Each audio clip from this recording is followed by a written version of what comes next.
ramp. It's at a gentle incline. You can see it's marked off. That's 100, 90, 80, 70, 60, 50, so on centimeters. It does hit 0, and then it starts with -1s. That's for a different lab, but I think you can see that they're all 10 apart.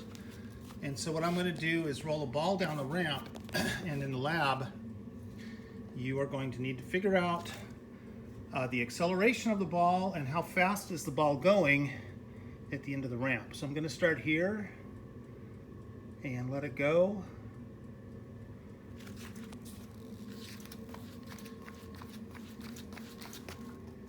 There we go. Why don't we get 2 more trials?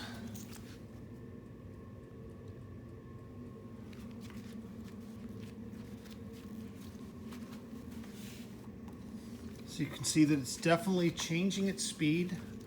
This is not a constant speed deal.